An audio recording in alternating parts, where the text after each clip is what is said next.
নমস্কার, সুপ্রভাত। চারদার খবরে আপনাদের সবাইকে স্বাগত। আমি রয়েছি কিশলয়। আজকে একটাই খবর, গতকাল থেকে একটাই খবর, ভারতের ঐতিহাসিক বিশ্বজয় চাক দে ইন্ডিয়া। গোটা দেশ বলছে চাক দে ইন্ডিয়া।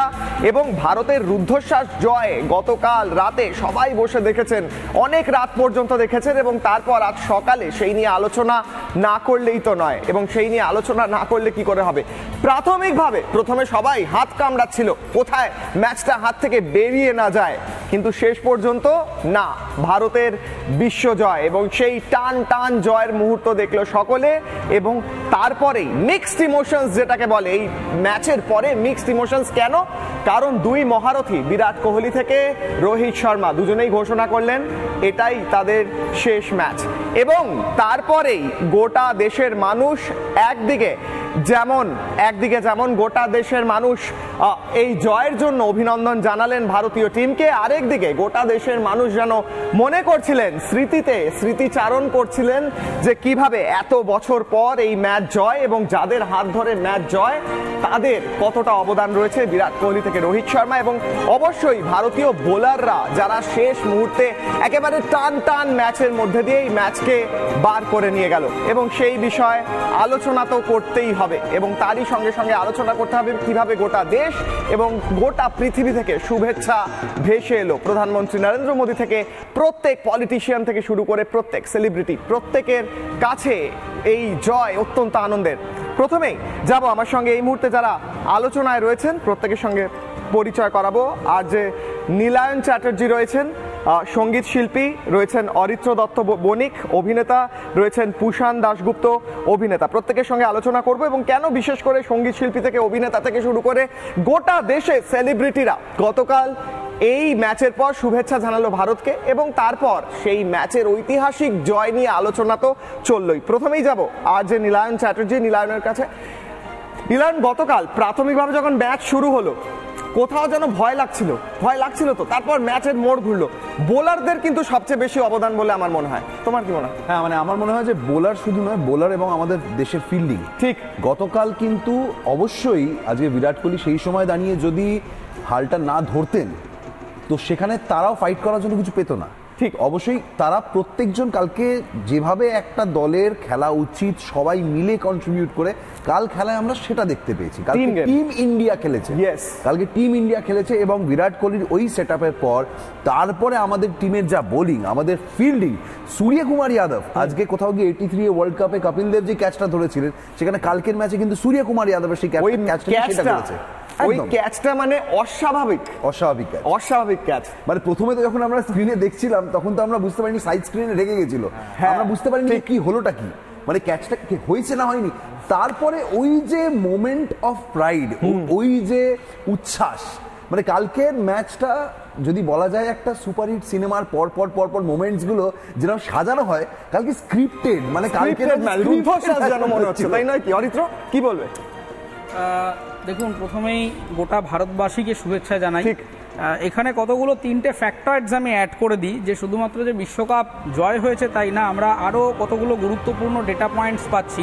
প্রথমেই আমরা পাচ্ছি হচ্ছে highest team score in T20 world cup, যেটা এর আগে অস্ট্রেলিয়া হোল্ড করছিল 2021 পর্যন্ত নিউজিল্যান্ডের এগেনস্টে। গতকালের 176 যে স্কোর বোর্ডটা, সেইটা ভারতবর্ষকে শুধু ওয়ার্ল্ড কাপে এনে দিয়েছে তা নয়, এটা ইতিহাসে এখনো পর্যন্ত কোনো দেশের দ্বারা T20 ওয়ার্ল্ড কাপে হাইয়েস্ট স্কোর। আরেকটা ডেটা পয়েন্ট হচ্ছে বিরাট কোহলি দ্বিতীয় ভারতীয় বা দ্বিতীয় ব্যাটসম্যান হিসেবে T20 ওয়ার্ল্ড কাপে হাইয়েস্ট স্কোর করলেন 76, যেটা এর আগে মার্লন স্যামুয়েলস হোল্ড করে আছেন হাইয়েস্টটা 85, সেখানে বিরাট কোহলি করেছেন 76। এবং আরেকটা ইম্পর্টেন্ট ফ্যাক্টর যেটা ভারতবর্ষের ডেটা পয়েন্ট, সেটা হচ্ছে বিরাট কোহলি এবং অক্ষর প্যাটেলের যে পার্টনারশিপ, সেটা এখনো পর্যন্ত সবথেকে বড় গুরুত্বপূর্ণ রানের পার্টনারশিপ, যেটা এর আগে হোল্ড করছিলেন গৌতম গম্ভীর এবং যুবরাজ সিং। সেই পার্টনারশিপকে ওভারটার্ন করে সেই জায়গাটা এখন নিয়ে নিলেন বিরাট কোহলি এবং অক্ষর প্যাটেলের এই পার্টনারশিপ গতকালের ম্যাচে। ফলে তুমি বলছো তিনটে নতুন রেকর্ড আমরা করতে পেরেছি। এইটা অত্যন্ত গুরুত্বপূর্ণ আমাদের দেশের কাছে। এখান থেকে যে ইনসাইটটা আমার একজন অডিয়েন্স হিসেবে আমি পাচ্ছি, সেটার মূল ইনসাইট হচ্ছে যে প্রথমত আমরা অনেকে আইপিএল বা এই শর্ট ফর্ম ক্রিকেট এগুলোকে আমরা তো অনেকেই ট্রোল করেছি, গালাগালি করেছিলাম যখন ওডিআই তে আমাদের পরাজয় হয়েছিল, কিন্তু তারপরে এই ম্যাচটায় কিন্তু আমাদের একটা স্ট্রং পয়েন্টও বেরোলো। দেখুন, যে কোনো খারাপ জিনিসের একটা ভালো দিকও থাকে। ফলে এই শর্ট ফর্ম ক্রিকেটের যে বাজারটা তৈরি হয়েছে, যে প্র্যাকটিসিং লেভেল প্লেয়িং ফিল্ডটা তৈরি হয়েছে, তাতে কিন্তু শর্ট ফর্ম ক্রিকেটে যে আমরা আসলে কনফিডেন্ট হয়েছি সেটা গতকালের পারফরমেন্সে আমরা বুঝেছি। তবে এটাও আমাদের মাথায় রাখতে হবে যে শুধুমাত্র শর্ট ফর্ম ক্রিকেটে আমরা সীমিত না হয়ে পড়ি, আমাদের ODI, long form cricket, test, সেই জায়গাগুলোতেও আরও কীভাবে ফোকাস করা যায় সেই দিকটাও এবার আমাদের দেখতে হবে। তবে অবশ্যই যেটা মেমোরেবল হয়ে থাকবে সেটা হচ্ছে অ্যাগেইন বিরাট কোহলি এবং রোহিত শর্মার যে উইনিং রিটায়ারমেন্ট, তার যে এই বিজয় মিছিলের মধ্য দিয়ে তাদের যে এই প্রস্থান, এইটা একটা ঐতিহাসিক একটা মুহূর্ত এবং মেমোরি হয়ে থাকবে। এবং এইটাই বোধহয় আমাদের কামনা ছিল।